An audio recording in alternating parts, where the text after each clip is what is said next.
Testimony of a Brazilian from Minas Gerais. My name is Helio dos Anjos, and I am going to talk about my experience that I had when I was in the underworld of the sorcery. I am the ancient magician of darkness. I started practicing witchcraft when I went to visit a witch and admiring her. I started my life in witchcraft. The life of this witch who was dedicated to magic and was disciplined made me like witchcraft. This witch did encourage me to be a sorcerer, for her life influenced me, and that goes for the believers. You who live sanctifying and doing God's work, you are being watched. People will accept Jesus for you. First Life Testimony of Peter 2 verse 12, Philippians 1 verse 27. These verses say that by giving good testimonies of a holy life, the wicked glorify God and may even convert. I converted to witchcraft because of an exemplary witch, and today there are believers who do not give good testimonies of life, and nobody wants them as an example of life. People look at the false prophets who are famous and wants to follow these men who are examples of a life of greed for riches and lovers of money. If I live an exemplary life, I can tell you someone who imitates me, he will have as a reference of a servant of God an example of holiness to follow. As believers we are surrounded by witnesses who observe our lives. Most witnesses are accusers, and when we live a life just before God, the accusers will find no sin in us. Some will accept Jesus and others will follow in our footsteps. It is no use preaching the doctrine of holiness and denouncing sin if you do not give a good testimony at home and at work. Your sinful lifestyle can scandalize the gospel. What's the use of preaching that Jesus sets you free if you're trapped in sin? What is the use of saying that the word transforms if you still live the old man, dressing like the wicked, speaking profanity and immorality? He is saying that he is a believer and behaves like an impious people of the world. If he does not, they seek transformation in their lives, they will not believe the word. When I was a magician, how many times did I stop believing in the Bible for not seeing change in the lives of believers who preached the word? They preached the word at night in church, but during the day they did not behave like men of God. They were single believers dating one woman and other having 23 women, scandalizing their preaching ministries. I did not believe in the Bible and delayed my conversion because of these scandals. The witnesses who observe our life are the people of your street, of your neighborhood, of your work and church, and there are also witnesses who are sorcerers and witches sometimes you don't even know.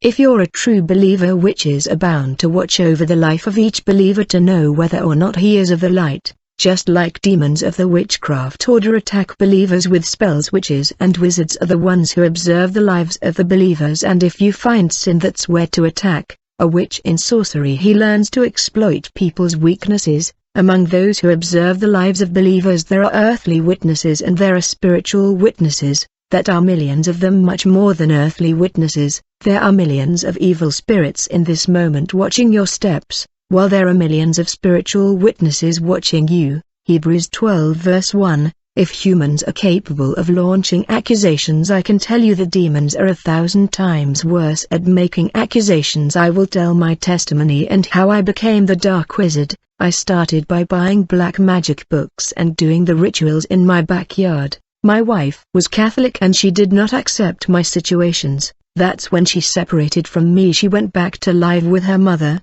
I continued practicing rituals. If she didn't want to marry me because she knew that anyone would be afraid to see the slaughter of black cats and black chickens in his backyards. At first I did not feel any evil presence, but over the months I began to feel strange presences, as if someone was close to me watching me. On one occasion I felt a wind blowing on me and I felt a chill. Although it was hot that day and there was no wind, a strong wind blew into my house and knocked things over.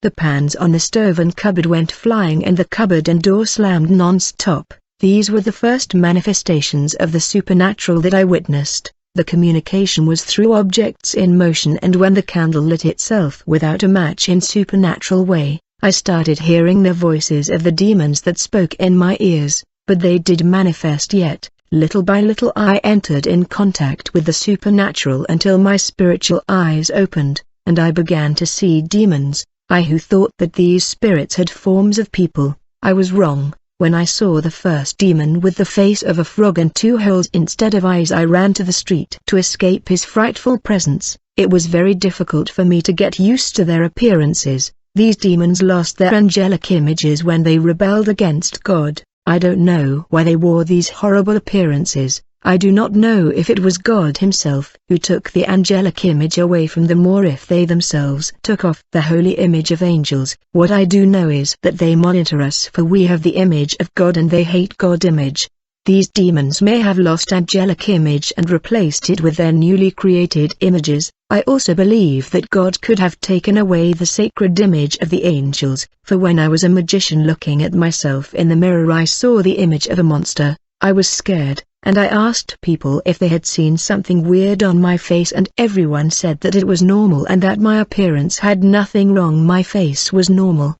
But the face of my soul was deformed. What I saw in the mirror was not my carnal face but my deformed spirit. When a person gets involved with black magic and goes deeper into sorcery, his heart grows dark and hardens and his mind only thinks of doing evil and destroy lives. What I saw was the reflection of my evil soul in the mirror. The monster I saw was my inner self. I believe that when a person gets into witchcraft or attached to any sin, his spirit becomes like monster. If the sin persists, the person gradually becomes bad and sin corrupt him, taking away the image and his likeness of God. That was what happened to the fallen angels. Their sins took the image and likeness of their Creator away, turning them into these monstrous beings. Sin makes you a monster not because of your physical appearance but in your spirit, removing the image of God that is in the soul of the person. When I saw the first evil being, I wanted to leave witchcraft. That's when two demons caught me and beat me up seriously. I thought the spirits couldn't touch physical people but they can only make objects float or throw objects at people. I thought I could not touch them because they are spirits. I took a lot of hits from the demons. They picked me up and threw me to the ground. I got so angry that I tried to react. I could see them but I couldn't touch them. I threw a lot of punches and kicks at them to defend myself, but it went beyond their transparent bodies. One of these demons that beat me said, "You believe that only in hell that we torture people. We manage to torture people on earth, especially those who work for us. We can do with you what we want if you forget that you work for us and are our servant. If you try one more time to get out of the wizardry, we will squeeze your heart until you have a heart attack. We will burst the veins that connect your heart, and yet we will tear your soul from this filthy body and carry it to hell. And then you will be tortured for treason. You still want to leave our way?" I answered them I would not leave you, and with my whole body aching I felt as if I had broken every bone in my body, and I went to the hospital for examination, and the doctor said, "You have a broken rib and a dislocated shoulder." He asked me how was the accident. I had to lie, saying that I fell from the bicycle. When I returned home I began to serve the demons with fear, not with my will but by force, and not in a good way. I went to talk to a witch and he told me, "You must have control over demons." There was a very strong spell to hypnotize them. I asked the witch to teach me but she said she didn't know. I asked her if she knew of any wizards or witches who could teach me how to control demons. The witch said that in Brazil there was no one with this ability, but in Africa you would find those who have this ability. I told the witch I was willing to pay a very high amount of money to learn this spell. I bought my ticket and went to Angola, where I met an old man named Jose Casina. This old man was a highly respected sorcerer in the village and he had a great experience in magic. My trip to Angola was in 1995. When I arrived in Angola I told him, "Old man, I wanted to control the spirits so as not to fall in their hand. I will offer a large amount of money that I had accumulated in savings through my work and my clients." This old man did not want my money and said that the price was too expensive. No amount of money in the world would buy what I came for. I was left without hope.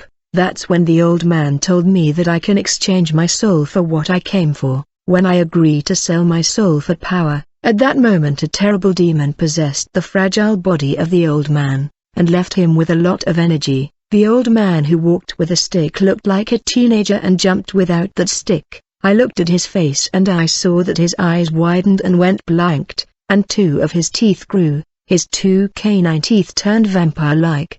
The old man bit my wrist and the blood flowed into the bowl for the pact, to give me the ability to control demons. In return my soul did not belong to me anymore. Now I belonged to Satan, and the old man drank some of my blood with those huge teeth. He told me, Now I will pass the wicked anointing. As a result my body received a very strong entity that gave thirst for blood. I bit the old man's wrist and drank his blood, then I returned to my normality. The old man said that my teeth had turned vampire-like. I did not see that happen, for when I received this entity I lost the knowledge and did not remember anything. The old man said that he and I had a blood pact because we drank each other's blood. Because of this blood pact all his gifts would pass to me when he died, and I would continue his work on earth when God would take his soul to heaven. The old man told me that the angel Gabriel appeared to him and told him that he would take his soul with him. When I spent a month in the house of this old man I was already in power with the gift of clairvoyance. I saw a being in white that appeared to the old man, and the two of them were talking, and that angel patted the head of that old man until he fell asleep. And when the old man passed out, the angel who said it was Gabriel, his wings turned black, acquiring that grey color, and the brightness of his body disappeared. I saw dark smoke come out of the angel, and when Gabriel realized that even lying on the bed I could see him, he looked at me and I saw two vampire-like teeth come out of the angel mouth. He pointed his index finger at me to address me. He said, "If you tell that old man what you saw, I will kill you." And that angel turned into dark smoke and disappeared. 2 Corinthians 11 verse 14 to 15. Millions of demons have this ability to camouflage or assume the appearance of other angels and people. The old man did not see what I saw. This evil being pretended to be the angel Gabriel. The old man did not see the transformation of that demon. The poor old man was being tricked by the spirit he trusted the most. I want to say that these spirits are not our friends, they are deceiving spirit. The greatest proof that they are cheating is when you die they will drag your souls to hell, and when you are trapped in torment you will remember that you were deceived by them. When I was threatened by that demon that camouflaged himself as the angel Gabriel, I was afraid to tell the old wizard. The next day I asked the old man if after the blood pact I could control the demons of Brazil. The old man told me, "Look back." When I looked I saw many demons that I had never seen in Brazil. He said, "These demons will accompany you to Brazil. The mission of these demons is to continue working in partnership with me until I die. You could control the devils in Brazil through these devils. If any devil in Brazil attack you, these Angolan demons would arrest and torment them.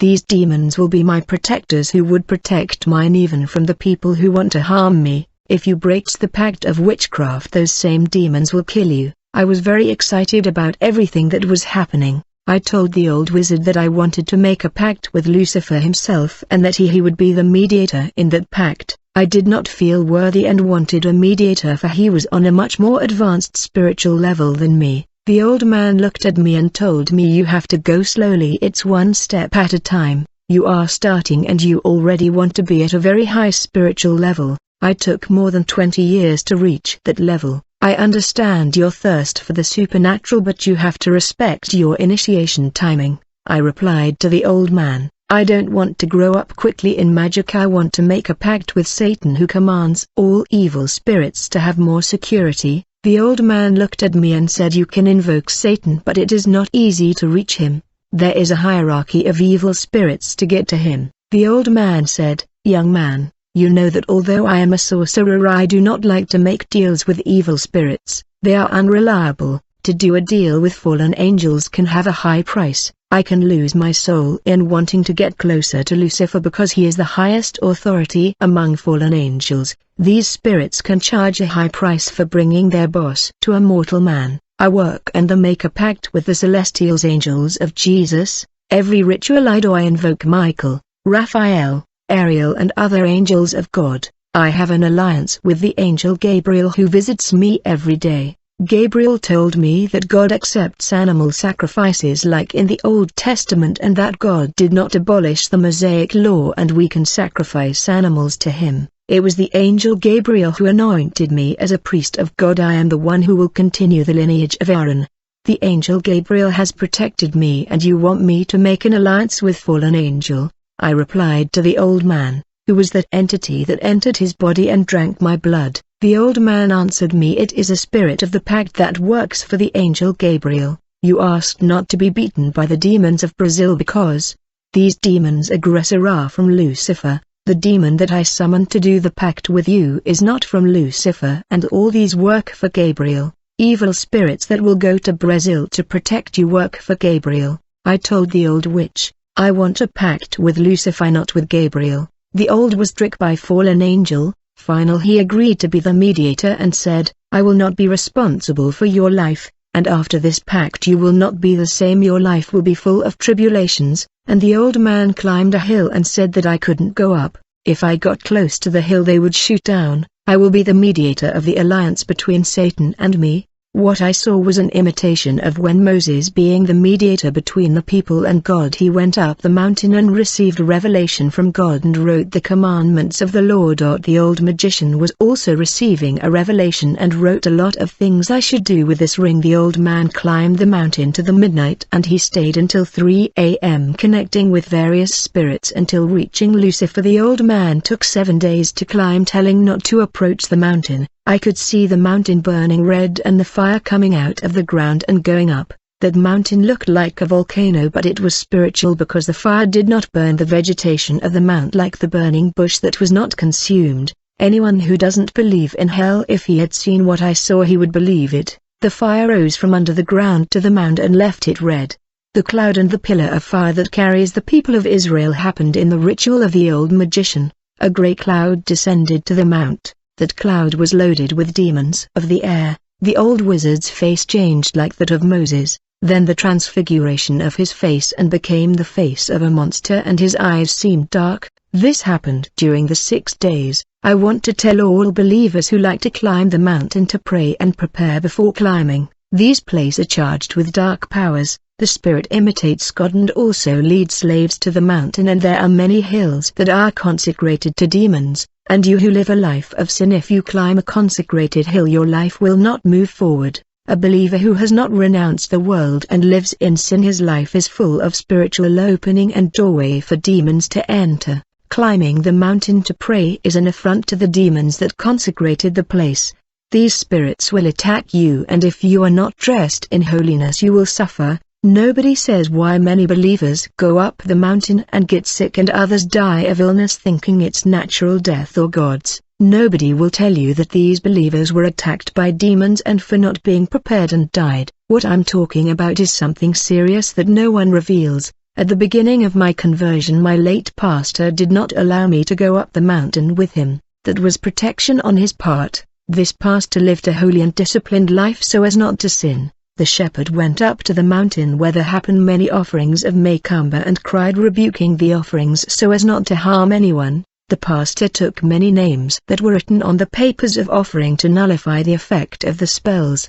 The furious demons tried to kill him, but they did not find legality and opened door. No disease took him. All the brothers who went up the mountain were sick. The shepherd was not sick. The demons couldn't touch him. So he used his wife to argue with the pastor and his children to disrespect him. The demons used the employees of his company to accuse him, and they used his neighbors to humiliate him, because the demons could not attack him even by throwing their darts. First, the pastor was a holy man, he lived praying and fasting, but even following all these things that doesn't mean he was untouchable. I've seen men of God defeated in spiritual battles. It depends on the type of demon you face. Former pastor was facing lower-level demons on the mount. The only certainty I have is that these demons cannot kill those who live in the world hell for not having strength, but the believers who are in darkness do not belong to God, but they are souls of Satan. He can do whatever he wants with them. I will continue my pact on Mount. The old man who was my mediator finished the ritual on the 7th day, completing the pact. When I looked at him I saw his bodily transfiguration. I think the transformation was spiritual. He floated over the mount, then he returned to his normal appearance after the ritual. I was completed. The wizard called me to the mound and the old man said that Lucifer would use his body to talk to me, and that was what happened. Lucifer incorporated and spoke to me, making an alliance, and the old man possessed by Lucifer told me to kneel before your God. I knelt and the old wizard put his hand on my head and said, if I am baptized and sealed by the Holy Spirit, I began to speak in tongues, and the old man incorporated into Lucifer said, I am anointed and will be called the magician of the darkness, who will defeat the angels of the Messiah, my greatest enemy. After that day I felt more confident and a very strong magician.